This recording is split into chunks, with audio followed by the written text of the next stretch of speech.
So the Amazing Atheist, who's actually earning the atheist in his name, finally have done like the top 10 WTF Bible quotes, and I'm reacting to them because as an atheist, he doesn't know the biblical context of why God did such and such things. Now, of course, the atheist is a person who is cursed. He has a micro penis, which is probably why he has pent up anger towards his creator for making him a freaking monstrosity for the most part. It's kind of ironic that a person with such a fat, bloated body, one of the most important parts of your body, he pretty much have the size of a fucking ant. So, hey, let's start. Number 10. But Onan knew that the child would not be his. So whenever he slept with his brother's wife, he spilled his semen on the ground to keep from providing offspring for his brother. What he did was wicked in the Lord's sight, so the Lord put him to death also. Genesis 38, 9, and 10. So here's the thing. Onan's brother died, and in those wacky biblical times, if your brother died, you were expected to marry his wife and impregnate her. All right, so let's stop right here. Now, I know that seems a little bit extreme, but here's the thing. A lot of times when women would die back then, since there was a lot of things holding back women back then, like physical labor was left to the men, and women usually did the home care and stuff like that. So when your husband died, instead of your woman being on the street as a beggar, she would marry the closest male relative as a humane alternative than her being homeless on the street, starving for food. So that's kind of it. And if she bore you a son, it would be considered not your son, but your brother's son, because fuck basic biology, right? All right, here's the thing. Of course, today families usually carry the name of their father. So my brother has the same name as me. So either way, they would carry out the family legacy by their last names. So who cares? Who cares? And it's not really biology. I mean, if a man marries a woman and she has a child by another man, clearly that child is still the husband. It's the best benefit for the child instead of biology. There's more things to do than just biology. Like if a woman takes eggs from another woman and put it in herself and she gets impregnated, of course, the birth mother is the actual mother of the child, not the DNA mother. So, of course, there's a lot of nuance and stuff I know you will not pick up on because you're a moron. And your brother's son, he could inherit your brother's shit, even though it was really your son, But if you had no son with your brother's wife, who is now your wife, then you would inherit your brother's shit. So, I don't know. It's a bunch of convoluted bullshit. All right, so he admits that he don't know what the hell he's talking about, and he's pulling it out of his ass. Go on.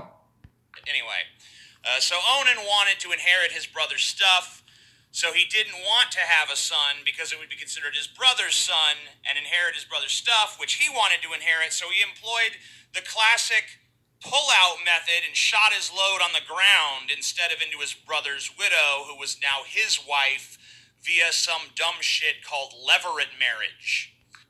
Yes. Okay, so I know this seems a little bit baffling, but of course, you could make the argument that Onan was raping his wife.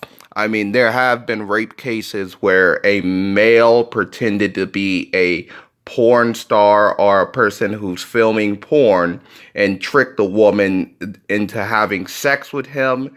And of course, he got sued for rape or put in jail for rape because, of course, he lied to get her to sleep with him. So, of course, you could argue this is rape because maybe the woman was promised a son. Because, of course, if his brother dies, then she's going to need to find a close male relative instead of just having the son to lie back on, of course. So, yeah, I mean, that's how you could see it. I can think of several more creative places he could have fired his jizz cannon, but whatever. All right. So I'm just going to skip to the next question or statement he reads. All right. Of course, this is number 9 from Kings. From there, Elisha went up to Bethel. As he was walking along the road, some boys came out of the town and cheered at him. "Get out of here, Baldy," they said. "Get out of here, Baldy." He turned around, looked at them, and called down a curse on them in the name of the Lord. Then 2 bears came out of the woods and mauled 42 of the boys. That's from 2 Kings 2:23 through 24. So some kids made fun of a bald. All right, so here's of course where he lies. The quotation did not say kids, they said some boys. So it could have been just 20-year-olds, and it noted that there was 42 of them and that they mauled 42 of them. So it could have been a group of 100 men harassing one guy. So of course he needed backup, and of course he called in the bear to protect himself and to probably scare the boys away because, of course, that was a violent town, and since he was a prophet, they knew of him. So, next question. All right, so here's the next quotation he reads. Number 8. Lot and his 2 daughters left Zoar and settled in the mountains, for he was afraid to stay in Zoar. He and his 2 daughters lived in a cave. One day the older daughter said to the younger, "Our father is old and there is no man around here to give us children, as is the custom all over the earth. Let's get our father to drink wine and then sleep with him to preserve our family line through our father." That night they got their father to drink wine, and the older daughter went in and slept with him. He was not aware of it when she lay down or when she got up. The next day the older daughter said to the younger, "Last night I slept with my father. Let's get him to drink wine again tonight and go in and sleep with him so that we can preserve our family line through our father." So they got their father to drink wine that night also, and the younger daughter went in and slept with him. Again, he was not aware of it when she lay down or when she got up. So both of Lot's daughters became pregnant by their father. The older daughter had a son, and she named him Moab. He is the father of the Moabites of today. The younger the Moab. I was always wondering where the Moabites came from, weren't you guys? The younger daughter also had a son, and she named him Ben-Ami. Ben-Ami? He is the father of the Ammonites of today. Wow, got to learn the origin story of the fucking Ammonites and the Moabites, or whatever the fuck they were. I'm no biblical scholar, but I can tell you one thing. The dudes who wrote this book were seriously, boned up. Boned up! All right, so I see he's just going to make very corny, inappropriate jokes. Yes, I get it. The whole idea of daughters getting their father drunk and fucking them is kind of sick. But this was in Genesis. This was before Davidians or other books of the Bible where God outlaws the whole idea of sleeping with your family members. And of course, it was earlier times, and maybe the genetics of humans were highly more diverse so that the genes wouldn't make for retarded children or make for abominations on the earth. I personally do not know. But hey. And I just like to add, nowhere does the Bible condone the whole idea of what they did as a justified thing. They just wanted to do it because they were a product of their time, and women usually got pregnant and had kids, and that's how they valued themselves. All right, now we're going to the next sin. When Saul's servants told him what David had said, David replied, "Say to David, the king wants no other price for the bride than 100 Philistine foreskins to take revenge on his enemies." Saul's plan was to have David fall by the hands of the Philistines. When the attendants told David these things, he was pleased to become the king's son-in-law. So before the allotted time elapsed, David took his men with him and went out and killed 200 Philistines and brought back their foreskins. They counted out the full number to the king so that David might become the king's son-in-law. Then Saul gave him his daughter Michal, I don't know, in marriage. That's 1 Samuel. I'm allergic to this bullshit. 1 Samuel 18:25 through 27. So yeah, Saul was like, yeah, sure, you can marry my daughter, but first I need a big bag of foreskins, you know? All right, so Saul could have said, I don't need a big bag of heads, but foreskins are easier to like get it compact, and also put into bags. So I guess he was making it easier for David. I mean, you can't lug around a huge amount of heads and shit like that, of course, and you had to prove something that you actually killed these people. And of course, foreskins prove that you killed a man, and two, usually it was very painful to actually cut foreskins off a grown adult. So it was better that he would be dead. That way he couldn't feel any pain. So next. All right, after his corny ass jokes, he gone to another Bible quote. Number 6. He that is wounded in the stones, or hath his privy member cut off, shall not enter into the congregation of the Lord. So if you have injured balls or a missing dick, that's just the start of your problems, because you don't get to go to church, which people really wanted to do back then, you know? God's really... All right, so I can see that the Amazing Atheist is mad that he can trip on a pebble and pretty much castrate himself. But the reason why is because eunuchs were seen as a pagan idol. Somewhat, eunuchs were seen as high in some religions, and many transsexuals back then, because there was transsexuals that actually like make themselves into eunuchs. So it was a way to actually keep pagans away, if you're so curious.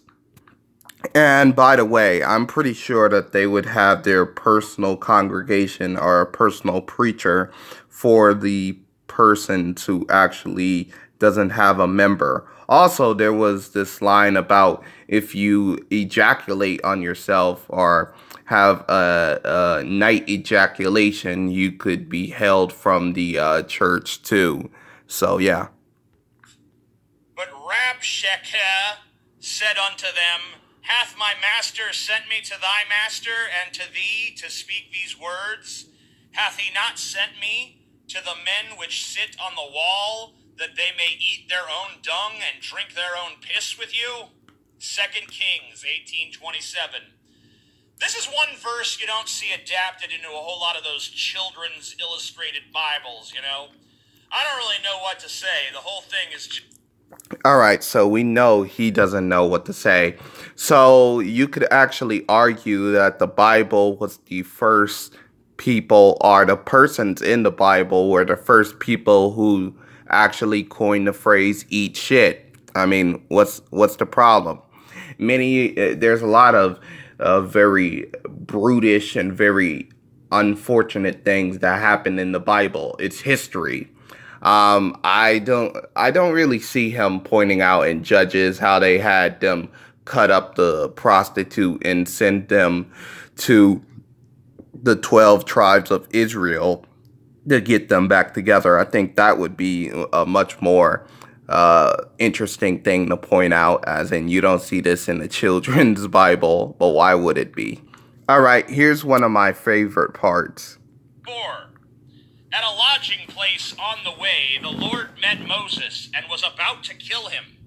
But Zipporah took a flint knife, cut off her son's foreskin, and touched Moses' feet with it. Surely you are a bridegroom of blood to me, she said. So the Lord let him alone. Exodus 4:24 through 26. That sequence of events is mind-blowingly non sequitur. The Lord is like, "Fuckest thou, Moses? All right, it's non sequitur because you don't read the Bible. Okay, here's the context. Now, Moses is a Jew. Jewish people are supposed to have a circumcision on their newborn children to stay holy in God's mind. Now, of course, Moses did not do it, probably because of his pagan wife. And Moses is a person who actually met God, while there have been Jews for over 400 years who only just heard of God and did this practice. So God was very offended that Moses, who actually met him, is not even keeping up with the practice. So God wanted revenge and he wanted to kill Moses. Now, of course, his wife, who actually knew of the practice and even knew that Moses met with God, knew this. So, of course, she did the circumcision on the son. And, of course, to be funny, she actually touched Moses' feet, which the feet was seen as a sacred thing. Jesus actually had women wash his feet. So, of course, she was trying to be funny, as in being a bridegroom, as in, hey, I'm doing this, and now God is pleased. And, of course, maybe Moses told her before they were getting married that they're supposed to do this to her first son, or their first son, to actually stay holy with God. So that's the whole context. Oh, thank God I'm cutting out all the cringy jokes. 3. Whosoever hath any blemish, let him not approach to offer bread of his God. For whatsoever man he be that hath a blemish, he shall not approach, a blind man, or a lame, or he that hath a flat nose, or anything superfluous, or a man that is broken-footed, or broken-handed, or crook-back, or a dwarf, or that hath a blemish in his eye, or be scurvy, or scabbed, or hath his stones broken, he shall not go in unto the veil, nor come nigh unto the altar, because he hath a blemish, that he profane not my sanctuaries. Leviticus 21:17 through 23. So, okay, church rules, you guys. No blemishes, no blind fucks, no crippled fucks, no... All right, I'm going to stop it right here. Of course, he's making fun of people with disabilities. And the reason why people with disabilities would not give offerings is the same reason why people with disabilities doesn't have to pay that much taxes or get a tax write-off. It's because usually regular people would take the leftovers they have from the harvest and give it to God. But if you have a disability, then your harvest would probably be slowed, or you probably would have a family member that takes care of you. So of course God would not make you pay as much as a regular person, because you cannot have a regular harvest due to your disability. So there, it's context. What is this, a fucking beauty pageant? You can't even go with a broken hand. You can't even break your hand and go to church. What if you broke your hand? All right, I don't know if this moron knows this, but since they're Jewish people, they wouldn't go to church. Church is, of course, a Christian concept. Since they are Jews, they would go to the temple, not the church, moron. All right, now, after listening to his very cringy comedy, I'm glad that he moved on to the next one. Number 2, you may purchase male or female slaves from among the foreigners who live among you. You may also purchase the children of such resident foreigners, including those who have been born in your land. You may treat them as your property, passing them on to your children as a permanent inheritance. You may treat your slaves like this, but the people of Israel, your relatives, must never be treated this way. Leviticus 25:44 through 46. You know, I'm glad that they drew that line in the sand. Only enslave foreigners. Only buy children from foreigners. What a beautiful moral code, am I right? Right. So here's the thing. Here's how you can look at it like this. The foreigners who you are buying as slaves, you may be treating them as better as their own people because the Jews had a personal law on how to treat your slave. And the people who weren't Jews didn't have such civil laws. So, of course, that's what it's leading to.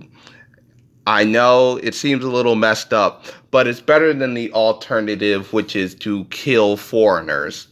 It's better to actually enslave them than kill them, because at least if you're humane, then you would actually basically not be as wicked as their own people who had their own ideology and belief system that was flawed. It's kind of like the people in Guantanamo Bay who are basically slaves and have to do all this forced labor. Bible verse is, you will be pledged to be married to a woman, but another will take her and rape her. You will build a house, but you will not live in it. You will plant a vineyard, but you will not even begin to enjoy its fruits. Your ox will be slaughtered before your eyes, but you will eat none of it. Your donkey will be forcibly taken from you and will not be returned. Your sheep will be given to your enemies, and no one will rescue them. The Lord will afflict your knees and legs with painful boils that cannot be cured, spreading from the soles of your feet to the top of your head. Deuteronomy 28:30 and 31 and 35. Shit, you know?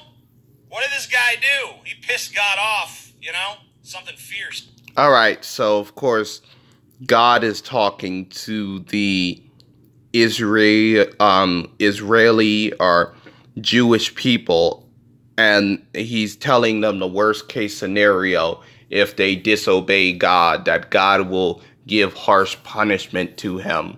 Now, if you actually read Deuteronomy, you would notice instead of just cherry pick these verses, you moron. Okay, so I'm gonna stop it right here. Please like, subscribe, share this channel, and I hope I have been informational and shed a light on some of these quotations. I'm out, guys.